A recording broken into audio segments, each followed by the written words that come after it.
arnom ni.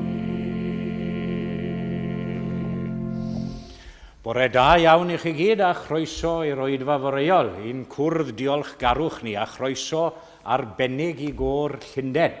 A'r cyfle yn swyddogol, wedi gweld nifer ohonoch chi ers yr Eisteddfod, ond I longyfarch chi yn swyddogol fel hyn yn gyhoeddus ar eich camp aruthrol yn yr Eisteddfod. War y teg, o'ch chi yn canu yn gerddorol tu hwnt ac yn ganmoladwy iawn. Diolch I Will a Manon a Mared, wrth gwrs, a'r côr I gyd. Hyfryd I weld chi. Lovely to see you all, and I say special welcome to the choir. This is, as I say, their musical home and their spiritual home. So it's lovely to have you with us this morning. Mae yna nifer wedi ymddiheurio. I believe there is a half marathon or something on. I've had a few frantic calls already. We're on the way, we're stuck in traffic. So gobeithio bydd yna chydig mwy o gynulleidfa erbyn y diwedd. Bydden nhw'n clywed y canu ac yn tyrru mewn, siwr o fod, o'r hewlydd. Ond na fe unwn ni nawr I ganu ein hemyn agoriadol, sef rif y trydydd yn raglen gymanfa ganu, number 3, dyrchafer enw Iesu ci gan seintiau Is-ynen a holl y neirif luoedd nef, coronwch ef yn ben, rif 3.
Fe ddawr darlleniad y bore yma o lyfr y proffwyd Hosea.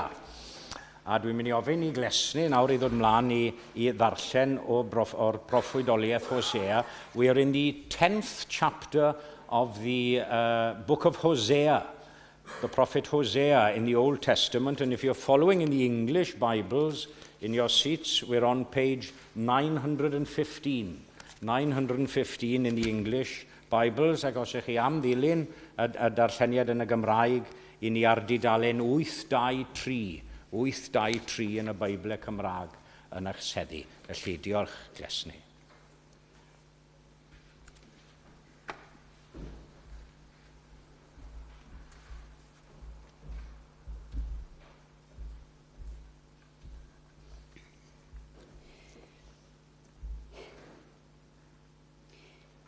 Y ddegfed bennod o lyfr Hosea, adnodau 1 i 12.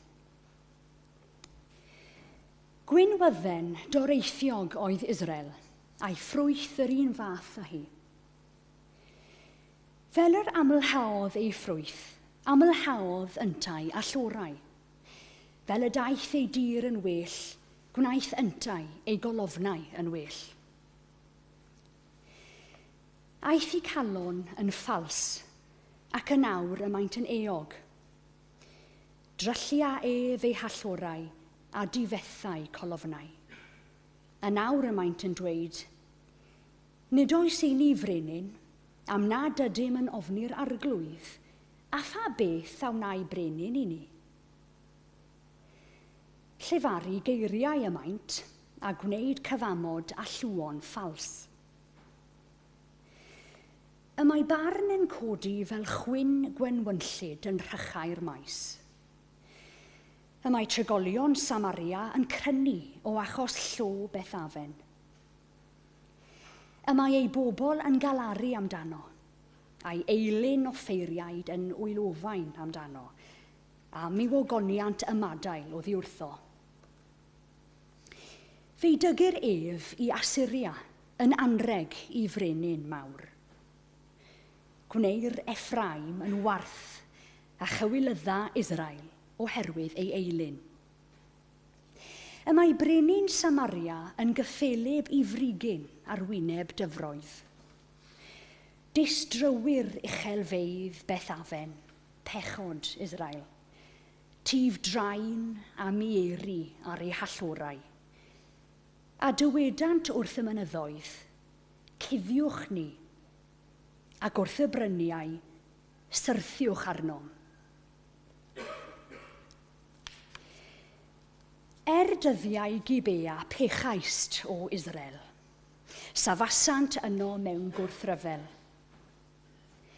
Oni ddaw'r hyfel arnynt yn Gibea, do fyw cosbi a chasglu pobloedd yn ei herbyn, pan gaethiwyr hwy am ei drygioni deiblyg.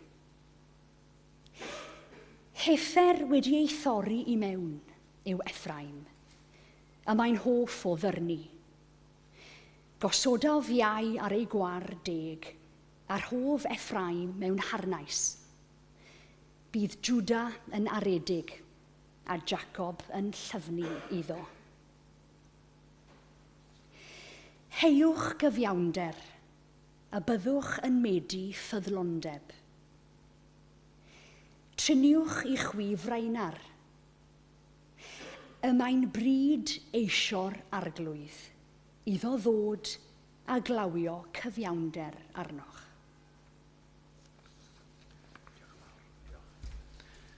Diolch glesnu am ddarllen, mor synhwyrol I ni. A chyfle ni nawr I gael cyfraniad cyntaf, y côr, gyda ni bore yma. Diolch yn fawr, edrych ymlaen yn eiddgar at eich cyfraniad cyntaf chi.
Diolch yn fawr iawn ac yn edrych ymlaen yn eiddgar at eich cyfraniad nes ymlaen yn yr oedfa hefyd.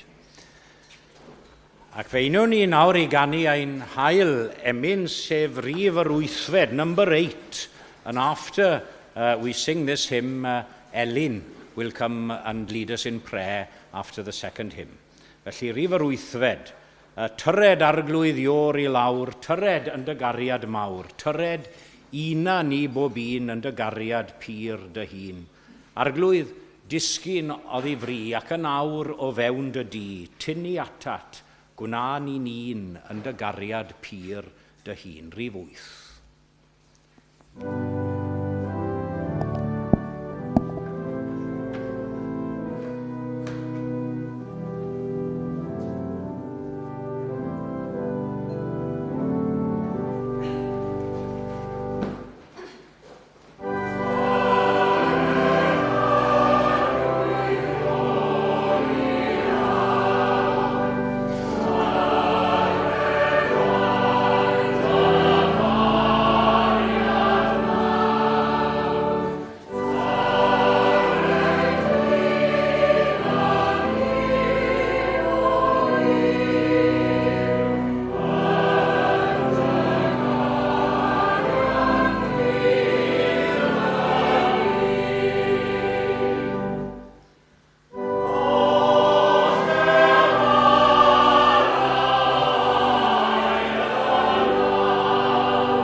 Gariad pyr dy hun.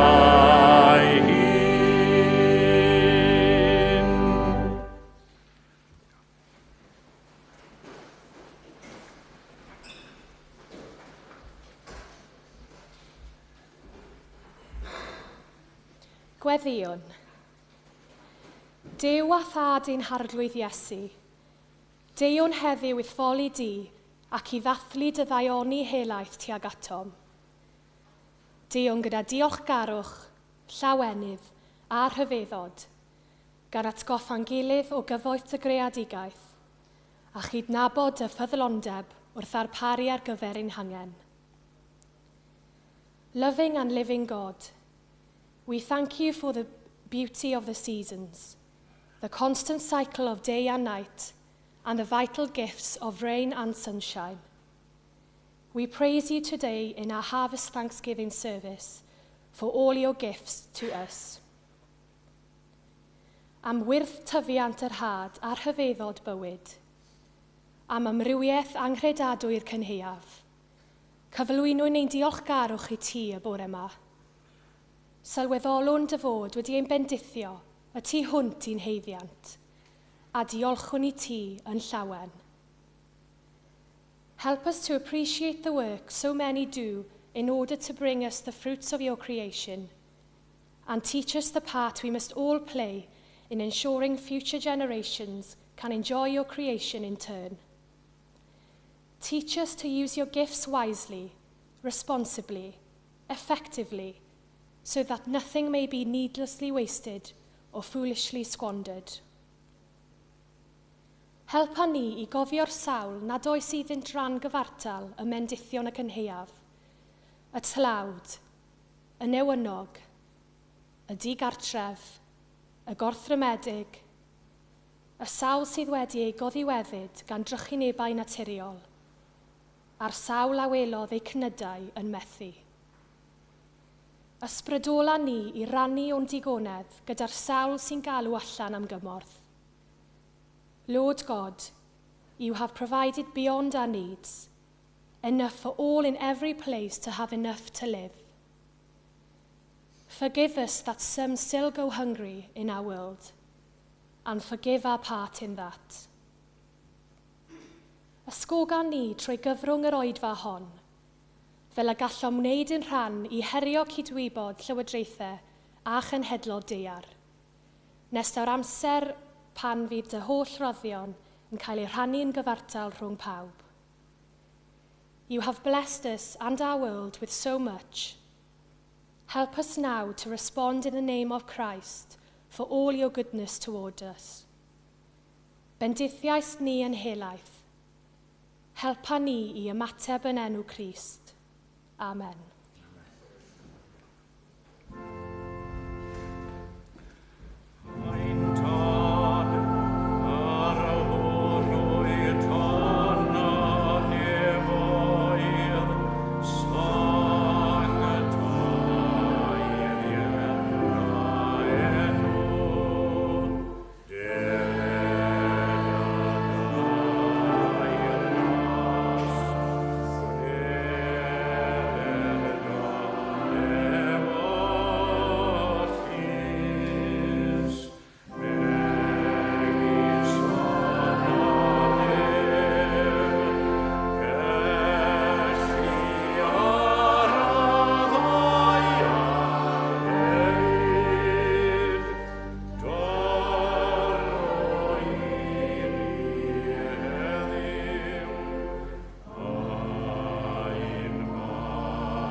Wel, croeso cynnes iawn i bawb ein hoedfa ddiolchgarwch, boed yn aelodau, yn gyfeillion, yn ymwelwyr neu yma am y tro cyntaf y bore yma. A very warm welcome to everyone to our Thanksgiving service, whether you're members, friends, visitors, or here for the first time this morning. We're so pleased to see you. A croeso arbennig hefyd i Gôr Llundain, o dan arweiniad Will gyda Manon yn cyfeilio. Dyma'r tro cyntaf i ni gael cyfle i rando arnoch chi'n canu ar ôl eich buddigoliaeth wych ym mhrif gystadleuaeth gorau'r Steddfod Genedlaethol y Modian. Felly ni'n falch iawn ohonoch chi ac yn ddiolchgar i chi am eich cefnogaeth a'ch parodrwydd i gyfrannu i oedfaon arbennig yn ystod y flwyddyn. A ni'n edrych mlaen i glywed rhagor wrthoch chi heddi. And we're very grateful for the prize-winning Court Llundain for their valuable contribution today and for their enthusiastic support in special services throughout the year. Diolch o galon i chi. A ni'n diolchgar hefyd i Rob am drefnu'r oedfa bore yma ac i bawb sydd wedi cymryd rhan ac i Paul am ei gyfraniad pwysig wrth yr organ. Thank you very much, Paul.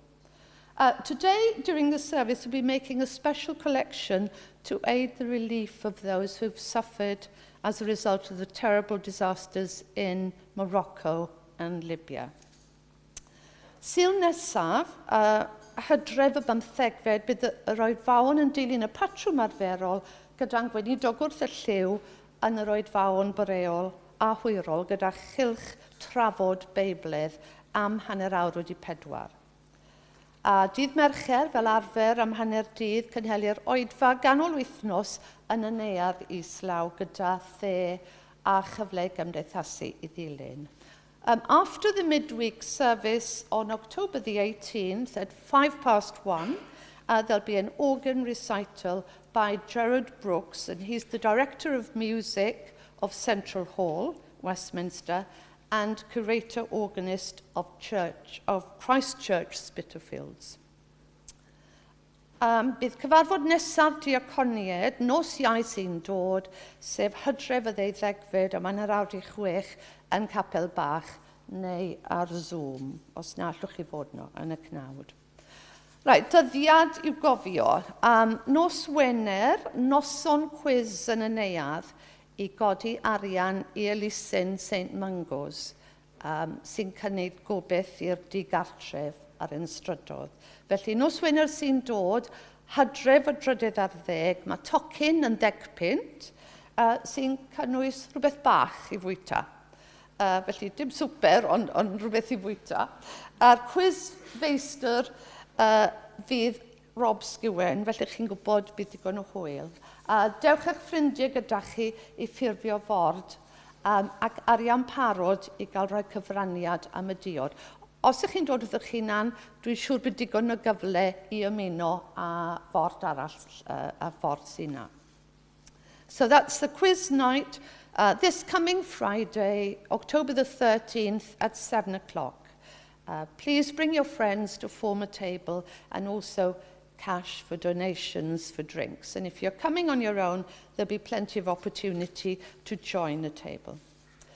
Now, ar ôl yr oedfa bore yma, mae croeso i bawb iddo lawr i'r neuadd i fwynhau lluniaeth ysgafn ac i gael sgwrs. After the service, everyone is invited to come downstairs to enjoy some light refreshments and fellowship. A llawer o ddiolch i Marian am drefnu'r lluniaeth. Ac yn nawr fe ddawn nhw amgylch i dderbyn eich roddion i drigolion Morocco a Libya. And now we'll come round to receive your gifts for those suffering the terrible tragedies in Libya and Morocco. Diolch yn fawr i chi.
roddion addagwn I ti arglwyddiwr.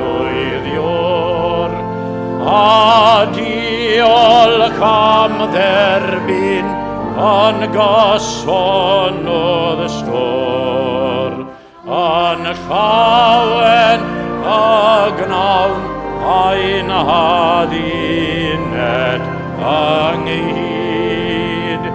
I ddwy'n tystiolaeth I ti yn y byd.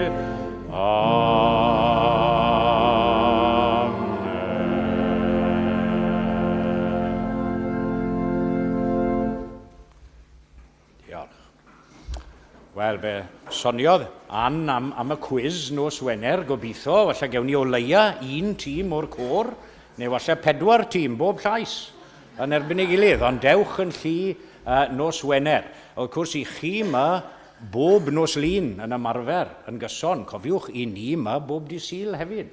A bydd yna groeso yn gweld aelodau newydd, mae rai ohonoch chi yn dod yn ffyddlon, a rai ohonoch chi yn aelodau gyda ni, ond bydd yna groeso mawr I unrhyw un sydd yn gallu taro mewn, chi'mod, os ych chi dod bob dydd Sul, dewch yn achlasurol pan ych chi'n gallu. A bob nos Sul cynta'r mis, I ni mynd allan I gael cyrri, clwb cyrri, ar ôl yr oedfa'r hwyrol, felly croeso mawr I chi I hwnna. Ond I ni'n edrych flaen nawr at eich ail cyfraniad chi i'r gwasanaeth. Diolch yn fawr i'r côr.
Diolch yn fawr iawn, diolch yn fawr iawn. Ddim ryfedd gethoch chi'r wobr gynta.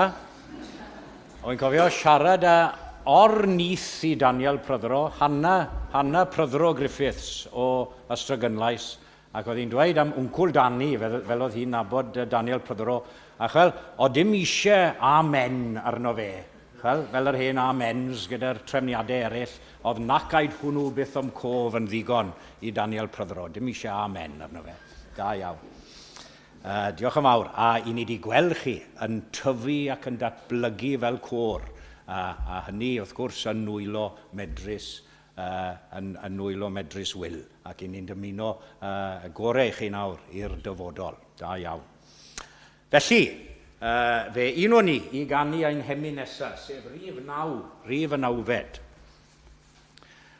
Hemi'n addas iawn ar gyfer y cynheuaf. Ior yn ef ymwel ar ddeiar, edrych ar y maes y byd, byd y greaist, gofiaist, geraist, brynaist yn yr aberth drud, anfon, arglwydd, weithwyr i'r cynheuaf mawr, rhif y 9fed.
Fe ddarllenwyd o lyfr y proffwyd Hosea ar ddechrau'r oedfa. A tua diwedd y darlleniad yna, fe welwch chi'r geiriau yma. Ond na ddigon o sôn am barn a cerydd yn rhai o'r adnodau, ond tua'r diwedd fe glywch chi'r eiriau yma. Heiwch gyfiawnder a byddwch yn medi ffyddlondeb, neu medi trigaredd yn yr hen gyfeithiad. Sow for yourselves righteousness. Reap steadfast love. That's the translation in English, slightly different. Ond mae'r cyfeithiad dwi'n hoffi o Bible.net. Mae rhaid i fi, mae rai yn meddwl mod i ddim yn hoff o Bible.net. Ond na, dwi'n hoffi cymharu adnodau. Dwi ddim yn licio darlleniad cyfan, achos dwi ddim credu bod e'n llifo, falle mor llynyddol ar hen gyfeithiad. Ond dyma fel mae'r adnod wedi gyfieithu yn Bible.net. Heiwch hadau cyfiawnder a chewch gynheuaf o gariad nôl gen i. Ie, mae'n licio hwnna. Chewch chi gynheuaf o gariad nôl gen i. Now, farmers, some of you I can see in front of me, are from farming stock. Farmers, at the moment, will be, or at least in a few weeks as well, sowing the autumn seeds. One harvest is being gathered in, another is being prepared for. And all farmers and gardeners, I often say I'm no gardener, thank goodness I've only got a window box on my balcony, or I'd kill all the plants and vegetables that I'd have. But farmers and gardeners, they know that without sowing in the present, you can't expect to reap in the future, can you? Ac mae adeg hau yr had gyda nifer o wersi personol ac ymarferol I ni, dwi'n credu. Because our own hearts and our own lives, they're compared to a field many times in the Bible. And if we leave them alone, uncultivated, as it were, the only crop we'll get are weeds and brambles. You can be sure of that. Now, we're obviously asked to sow for others in this life, but I think the words of our text this morning, they also tell us that we shouldn't neglect sowing to ourselves as well. It's important that we sow good seeds in our own garden, or else it will be little use to us if we planted and watered others and neglected ourselves. Oedd dywediad hyfryd gyda Nad Cu oedd yn defnyddio yn aml, chwynwch eich gardd eich hunan yn gyntaf. Yeah? Cyn bod chi'n mynd I feirniadu eraill, falle, chwynwch eich gardd eich hunan yn gyntaf. Ac yng nghyd-destun ein milltir fach sgwar ni ein hunain, dwi am sôn amdani yn bennaf a bore yma. Beth oedd y gan a blwyddyn mas? Chi'n gofio blwyddyn mas gan Einir Dafydd a Ceri Wyn, o'n enillon nhw can I Gymru ychydig o flynyddoedd nhw. Gobeithio bod y ddeiar gron mor grwn ar filltir sgwar. O'n licio hwnna. Felly, yng nghyd-destun ein milltir sgwar bach ni ein hunain, dwi am sôn y bore yma. Because the text, it stands in the middle of a number of agricultural references and similes. And the verse which comes before it says like this, I will put Ephraim to the yoke, Judah to the plough, Jacob must harrow for himself.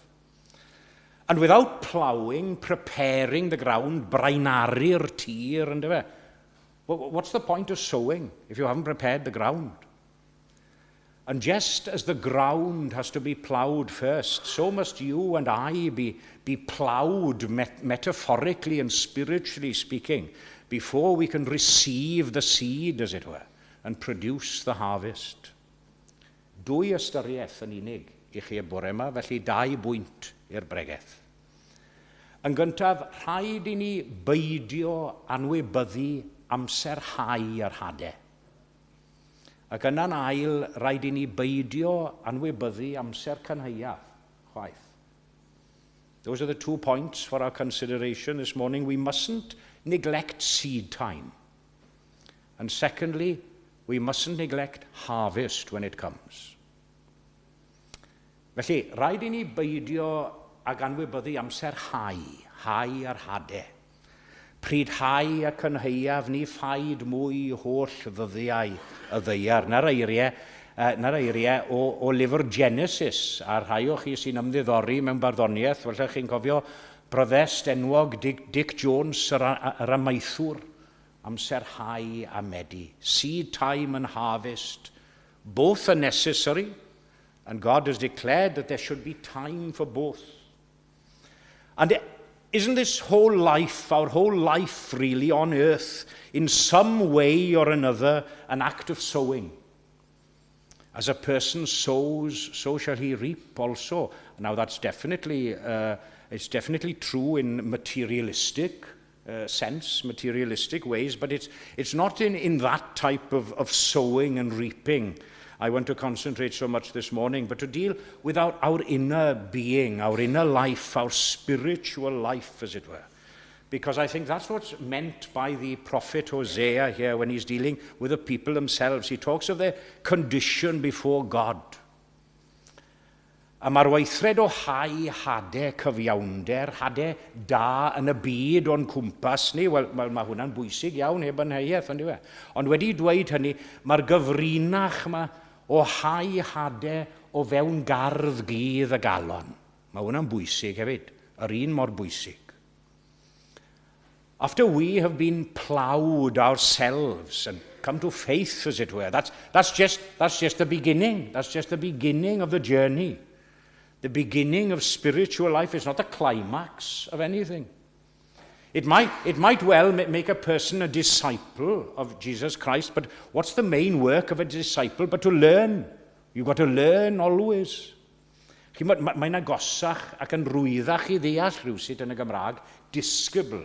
Ac os ni mor gyfarwydd i ni ddim yn defnyddio'r gair disciple fel y cyfryw mae bob dydd yn Saesneg, ond yn y Gymraeg disgybl, ni'n gyfarwydd yng nghyd-destun disgybl yn yr ysgol. A dyna oedd gwaith disgyblion Iesu Grist oedd i ddysgu ganddo. Nothing can come out of you that isn't in you to begin with. And we must be ploughed and seeded and filled, as it were, before we can become vessels which overflow to other people. I preached on that as empty vessels a few weeks ago. Beth dylech chi hau felly? Beth dylech chi hau? What should you sow? Well, I'd say firstly to make sure that your faith is a real reliance on Jesus Christ. Trust in him. Depend on him, rest on him and in him. Those surely are good seeds to sow. Pwyso ar hawddfyd. Chi'n cofio'r emyn? Eben fardd. Oedd wedi colli gymaint o'i deulu, i wraig, i blant. Pwyso ar hawddfyd. Hwnnw'n siglo. Profi'n fia newid byd. Pwyso ar Iesu. Dyma gryfder sydd yn dal y pwysau i gyd. So to sow these seeds of reliance on Jesus, grow in the grace and in the knowledge of your Lord and Saviour, as we read in Peter's letter. I know the Bibles we have in all our pews. You have the Bibles there in English and Welsh, yes, printed on paper. A blessing, obviously, no doubt a blessing. But you know, to have those scriptures on your hearts, written on your hearts. That's a far greater blessing than having anything written on paper, I'd say. Bod chi mae athroniaeth a diwinyddiaeth, maen nhw'n iawn a phwysig yn ei lle, mae rhaid i ni cael y meddwl ar y menydd wrth reswm. Rhaid i ni cael rheini, ond beth sydd wedi naddu ar lechen y galon, a beth sy'n bwysig yn pen draw. Nid beth sydd wedi sgrifennu ar darn o bapur. And you know, the great point to remember is that whatever is sown in us should be sown in righteousness, as the verse says. That's to say, really, truly, honestly sown with that good seed planted in our hearts. Do you know, if you sow bad seeds, you'll produce bad results. A chi'n symud mlaen at yr ail bwynt. Gai holi yn ddidwyll, pan fod cynifer ddim yn hau gwedwch, yn ei bywydau nhw eu hunain. Why do so many omit to sow? Why don't they sow? Now, it may well be because they are foolishly thinking that they don't require to sow. They're perfectly okay as they are, thank you very much. I'm okay as I am. I'm all right, Jack. Na ddywediad yn Saesneg, yna fe. Do you know, I'd like to remind everyone this morning, most sincerely, that none of us, not one of us, picks up religious knowledge and maturity by instinct, by our own doing. We have to be taught. We have to be taught. We have to be ploughed. We have to be seeded like this ground. And all of that, of course, is part of this harvest that I want to mention in the second place. Rhaid I ni beidio anwybyddu'r cynhaiaf pan ddaw yn ei amser hefyd. We shouldn't neglect the harvest. You know, if a person sows in righteousness, in truth and sincerity, has cultivated their own heart and their own spirit, as it were, they must expect fruit to come. Because a harvest is bound to be gathered in. It follows only naturally that it will be gathered in. And what do the words of our text this morning say? Sow for yourselves righteousness, reap steadfast love. Haiwch gyfiawnder a chewch gynhaiaf o gariad nôl gen I. And this steadfast, this stability is a blessed fruit of the harvest as well, before I mention love. Achos chi mod mae llawer o bobl, yn ewedig felly pobl ifanc, yn chwilio am sefydlogrwydd mewn bywyd, ond nhw. Rhywbeth cadarn a diogel a disifl yn y byd yng nghanol holl bethau ansicr ac ansefydlog y byd yma. A mae'r hen fyd yma'n gallu bod yn ansefydlog, ond yw e gallu newid fel yna mewn eiliad. A chi mod weithiau taswn ni'n nabod Duw yn well. Nabod Iesu Grist yn well. Pwyso ar ei addewidion yn fwy, byddwn ni'n profi mwy o'r sefydlogrwydd yma mewn bywyd hefyd. Fe ddaw yn ei sgil fel effaith naturiol. But it mentions steadfast love. And you know, if there's any fruit worthwhile cultivating in your lives, it will be God's love in Jesus. It must be worthwhile. And anything godlike must be planted and nourished and supported and harvested by a divine power, much more than you yourselves. It's not human ability. Mae Duw yn eich cymell chi I hau odi. Mae'n ddyletswydd arnoch chi wneud. Ond I fedi, wel medwn ni ergogoniant I Dduw fel ni wedi canu yn yr emyn. A gyda chymorth Duw hefyd. Remember that you have nothing which you haven't received in the first place. Nothing you haven't received in the first place. And having received it, you're bound through duty and gratitude to give it back to who gave it to you. I mentioned earlier that nothing can come out of you that isn't in you to begin with. And we ourselves can't bring out of ourselves what isn't in us. A chi mod, heb fod yn, dyw e ddim yn fod yn morbid, mae'n fod yn realistig. Does yr un ohonom ni'n mynd I fod ma'n byth, cofiwch. Fe ddaw y cynhaiaf mawr. Ac I ni wedi canu geiriau cadfan yn barod gyn y bregaeth.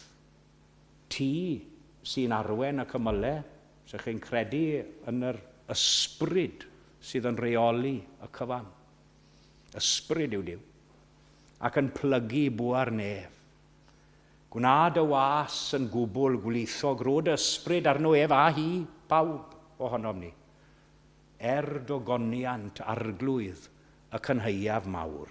We mustn't neglect seed time. And we mustn't neglect harvest when it comes. A hynny gogoniant arglwydd y cynhaiaf mawr. Ac yw enw ef a bod gogoniant nawr ac am byth. Amen. Ac fe ganwn ni, gyda'n gilydd, I ddyweddi. Ac I ni wedi cael ymarfer bach gyda'r côr, felly o'n disgwyl canu mawr wrthoch chi gyd. Un o hen ffefrynnau, rhif 12. Mae rai o'n chi'n gwybod beth sy'n wrthi yn paratoi llyfr yn ddiweddar hoff emynau Cymru. And when I was preparing that book, The Favourite Hymns of Wales, this is the hymn which came out of people mentioned in passing.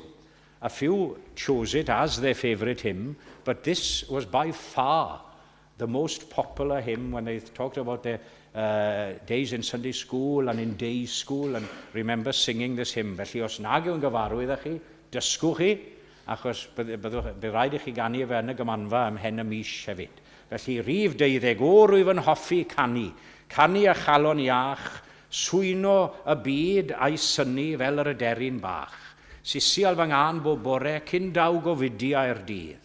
Canu yr Iesu fy ngorau, hyn i mi'n fwyniant fydd. Canaf, mi ganaf, hosanna y seiniaf, yr Iesu y folaf, hi derfyn foes. Rhif 12.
Awn ni roi ein gofal nawr i'r arglwydd. Let us commit ourselves to God in prayer.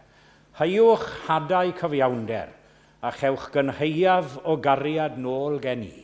Gollwng ni yn awr o dadnefol o dan dyfendydd gyfoethog, a bydde di ras ein harglwydd ni Iesu Grist a chariad diw, a chymdeithas yr ysbryd glân i aros gyda ni oll, ac i weithio ynom ni a thrwom ni, o'r awr hon hyd yn oes oesoedd. Amen.